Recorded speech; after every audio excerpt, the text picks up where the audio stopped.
Si andas buscando una flor, está en el zonco del hombre.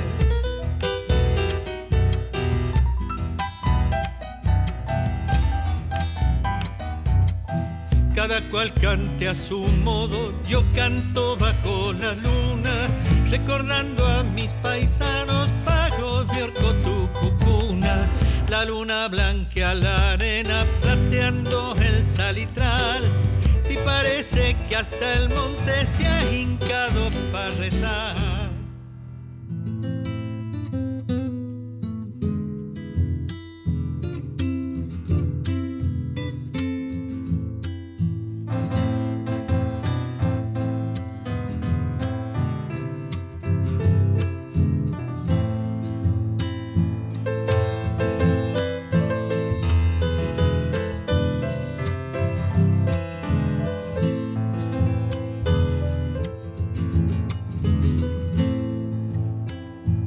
En mi pago de Raco. ¿Cómo les va? Bienvenidos, buenas noches. Comienza en voz alta el norte cordobés, con todas sus historias y con toda su belleza. Ahí nos vamos a ubicar, a 160 kilómetros de Córdoba capital, bajo un roble. Descansa y descansarán por siempre los restos de El Caminante, que mucho ha caminado y que ahora vive tranquilo en el Cerro Colorado. Uno lo lee a Atahualpa Yupanqui y no puede dejar de emocionarse, de conmoverse, cómo ha tenido la capacidad, como él decía, para pintar un paisaje y para meterse en la fibra más íntima del hombre. Yo cada tanto vuelvo a repasar algunas de sus escrituras y tienen una actualidad. Cuando por ahí alguien, un pobre, un débil, o las minorías sienten que no son escuchadas y la voz de Yupanqui resuena cuando dice: la arena es un puñadito, pero hay montañas de arena. El máximo exponente del folclore argentino hoy será una de las figuras centrales de nuestro programa.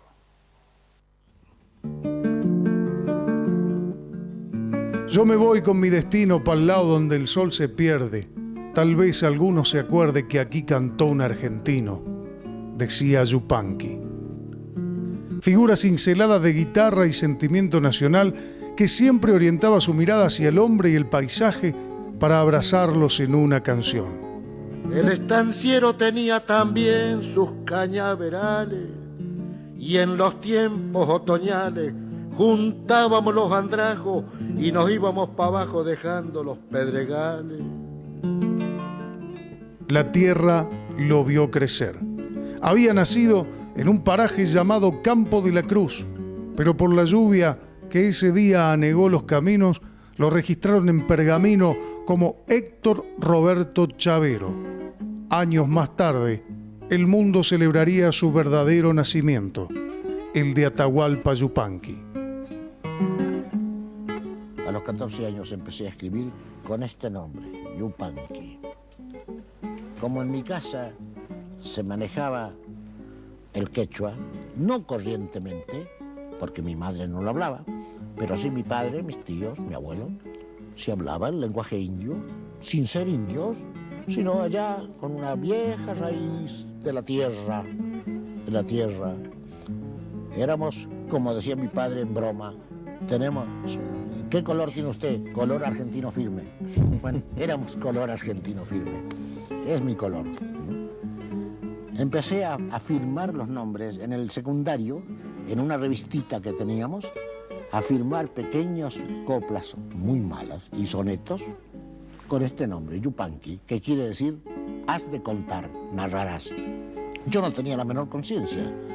Sabía que decía narrarás, pero lo usaba por aquello de no firmar Héctor Roberto Chavero Aramburu. No quería firmar así. Por timidez, por vergüenza, firmaba Yupanqui. Los amigos sabían que era yo, mis compañeros de colegio sabían que era yo, pero mucha gente en la revistita no sabía que era yo. ¿Qué imaginaba yo que con el correr del agua en los ríos y este nombre iba a alcanzar alguna vez alguna significación en el camino musical, popular, folclórico? No tenía la menor idea que ese nombrecito que yo usaba iba a ser mi destino, un determinante de mi destino.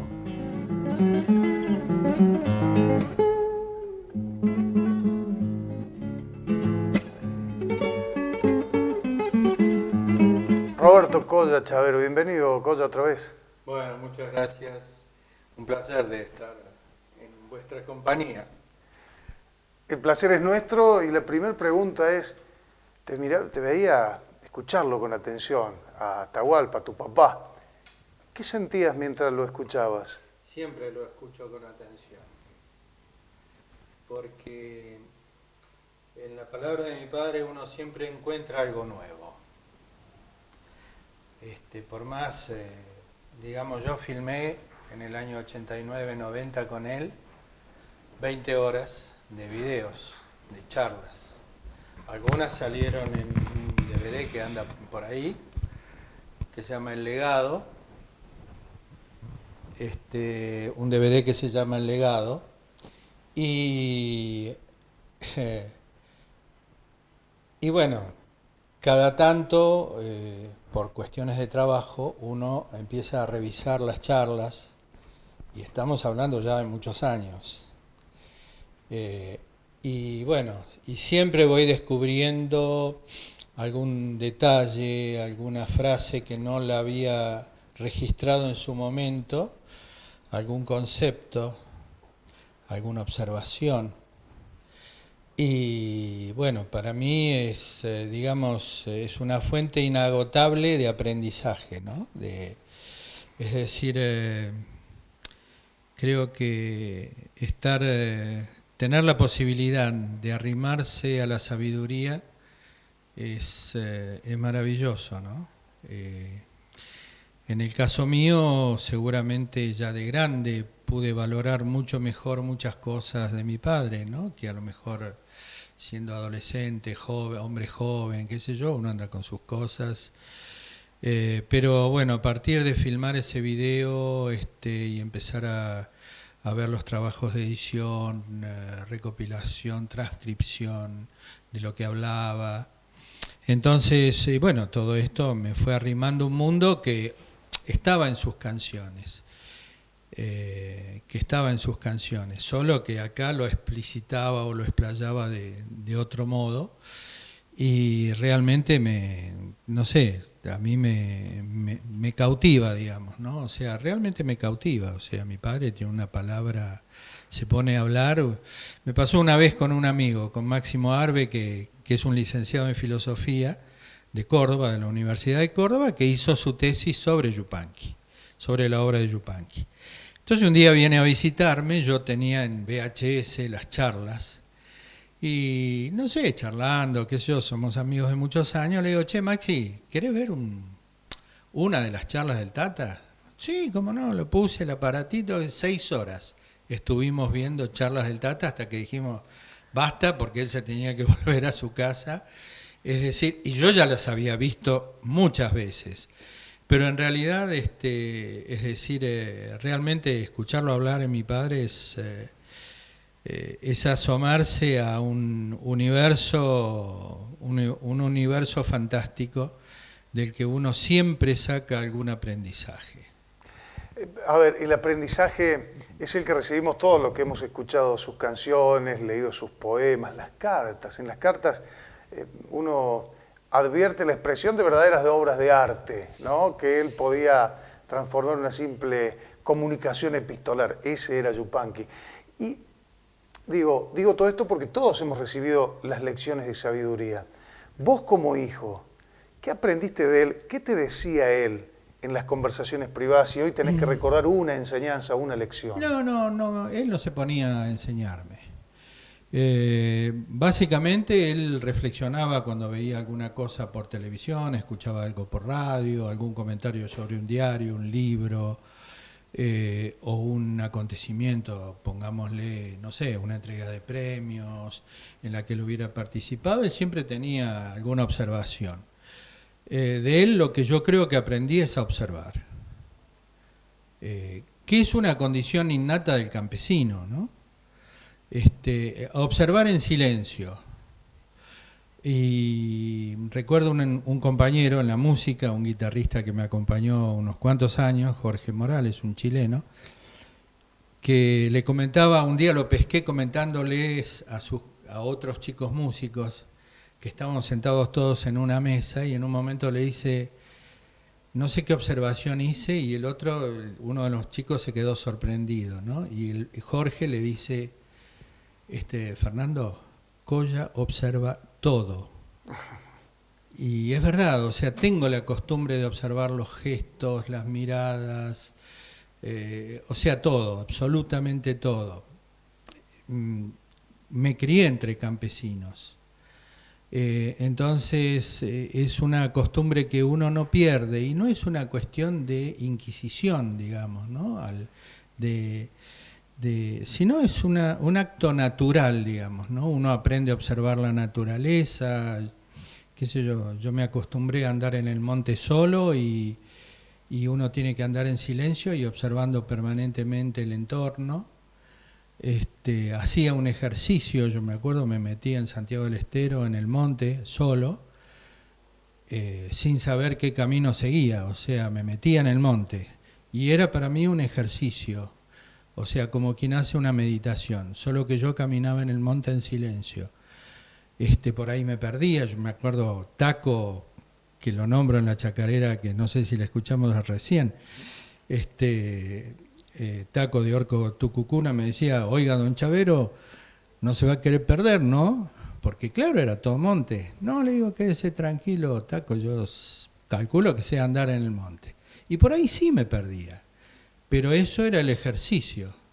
Me perdía y tenía que observar a ver qué convenía, hacer marcha atrás, pensar en una referencia que había dejado en, 1 o 2 kilómetros atrás, encontrar esa referencia y buscar otro camino. Ese es un ejercicio de meditación que a mí me ayudó muchísimo. Casi como en la vida, ¿no? Es que en la vida es así, Yo creo que uno se traza un plan, viene un imprevisto y uno tiene que modificar el plan. Absolutamente. Es decir, o sea, yo creo que uno aprende a manejarse con mucha objetividad a partir de ahí, a partir de esas cosas. Decir, no, este camino no va. Pego marcha atrás y busco la última referencia importante que tuve, y a partir de ahí, genero otro camino, otro rumbo. Entonces, y eso uno lo aprende en el campo. A mí me pasó, yo me acuerdo una vez, estaba en unas lomas altas allá en el pantano, cerca del cerro, y andaba con mis perros, ¿no? Y en otra había un cañadón grande, lleno de monte, y del otro lado había unos chanchos del monte. Y yo, que había sido muy cazador, perdí la costumbre, cuando vivía en el campo, de salir a cazar. Entonces me senté a observarlos. Y los observé, me quedé simplemente mirando qué hacían esos chanchos del monte en la otra loma. Hasta que se ve que nos olfatearon y salieron corriendo, pero estábamos a 500 metros, 700 metros lejos, los perros no los habían olfateado. Así que, después fui a ver para dónde habían ido. Y quise cruzar el cañadón de monte. Y no pude cruzarlo, volví para atrás y al final encontré un lugar por donde cruzar y llegar a donde habían estado los chanchos. Es decir, esas son cosas que uno aprende. A mí eso me ayudó en el campo. ¿Qué estudios tenía tu papá? Secundario, un bachiller. Un bachiller que a los ponchazos, como dice él, porque mi padre quedó huérfano a los 13 años. Entonces quedaron muy pobres, mi abuela y sus 3 hijos, y mi padre, que había recibido clases de guitarra, entró a buscar trabajitos, por ahí lo llamaban para que Chavero que toque algunos temas, le tiraban unos pesos. Claro, esos son mis abuelos, José Demetrio y María e Higinia del Carmen. José Demetrio se suicidó, teniendo mi padre 13 años, cosa que mi padre jamás comentó ni nada, por una cuestión de pudor. Pero como decía recién, a veces en la vida hay imprevistos y yo creo que él de muy niño aprendió a superar esas cosas. Él siempre habló bien de su padre, lo amó profundamente. Vaya a saber las razones que tuvo mi abuelo, y nunca se habló eso en casa. Yo me enteré, mamá ni mi madre sabía. Mamá se enteró por un amigo de mi padre lo que había pasado, pero ya cuando llevaban casi 30 años de casados. Y yo me enteré por ahí a esa 30 y pico años, ¿no? Pero nunca dejé de tener admiración por lo que contaba mi padre de mi abuelo, o sea, no había un reproche, no había... No, nada. Además, en casa, puedo asegurarte, jamás escuché un reproche hacia la vida. Mirá que vivieron cosas muy duras mis padres, pero jamás escuché un reproche hacia la vida. Y eso también fue una enseñanza. Yo creo que es de lo más importante que me enseñaron mis padres, que me dejaron. Mi madre nació en cuna de oro, mi madre nació en Canadá, vivía en una mansión con nodriza, mucama, gobernanta, cocinera, o sea... Y conoció la pobreza también. Y conoció la extrema pobreza de no tener que comer o de tener que ir al cerro y vivir medio de prestado. Bueno, hasta que las cosas mejoraron. Entonces, y jamás una queja, pero jamás, ni por cansancio, ni por pena, nada.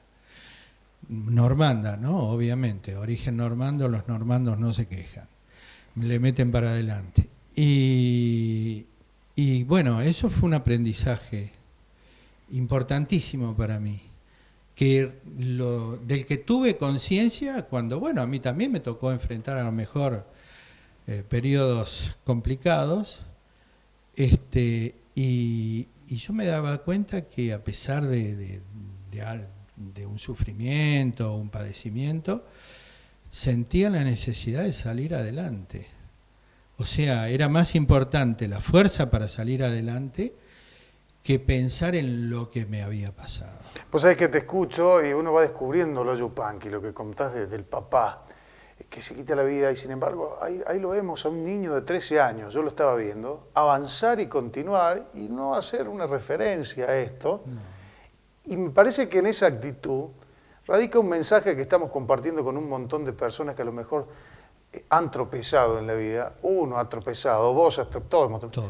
Y hay que tomar ese mojón de enseñanza y seguir de pie. Vos sabés que para mí, por ejemplo, Camino del Indio, que fue su primera canción a los 18 años y que integra el disco que vamos a presentar ahora. Presentando,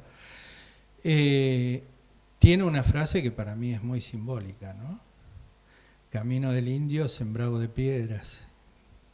Y bueno, ese camino es la vida, está sembrada de piedras, pero une el valle con las estrellas. Y la labor de cada uno de nosotros es recorrer ese camino, sortear las piedras y alcanzar las estrellas. Qué bonito. Bueno, aquí estamos, estoy anotando todo, porque, Yupanqui es una fuente de sabiduría, ¿no? Y hoy vamos a acercarnos al querido maestro don Atahualpa Yupanqui. Cómo hubiera encantado conocerlo personalmente, saludarlo, hacerle una sola pregunta y dedicarme a escuchar, ¿no? Porque con esa gente uno tiene que ir con una libretita y tomar nota como en una gran clase magistral. Yupanqui, este argentino que nos ha hecho quedar tan bien en el mundo y que hoy humildemente en este programa vamos a celebrar su memoria con su hijo y con el disco que viene a presentar el Colla hoy aquí con nosotros. Estamos regalando un libro de don Atahualpa Yupanqui. Vamos a mostrar algunas de las colecciones maravillosas que encierran esos retazos de genialidad y de sabiduría. El canto del viento. Este es el libro que estamos regalando. Nos dejan un WhatsApp, nos llaman por teléfono, nos dejan su nombre, últimos 3 números del DNI y un teléfono también, y ya vamos viendo quiénes son los que se anotan. Lo va a firmar el hijo al libro para que ustedes se lleven la firma de un Yupanqui. ahí en el testimonio que hoy nosotros compartimos. En el próximo bloque canta el Colla, lo vamos a hacer cantar aquí, hoy con nosotros en la noche de Canal 2.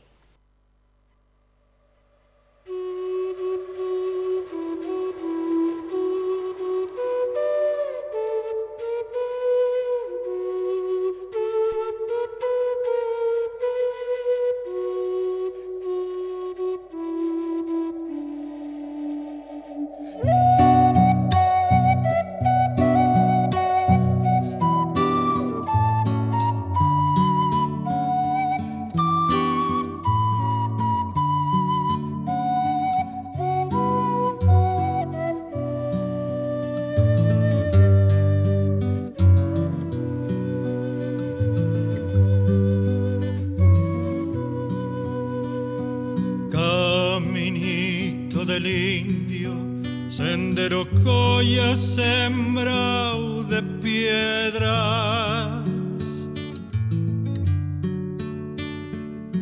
caminito del indio que junta el valle con las estrellas, caminito del indio que junta el valle con las estrellas.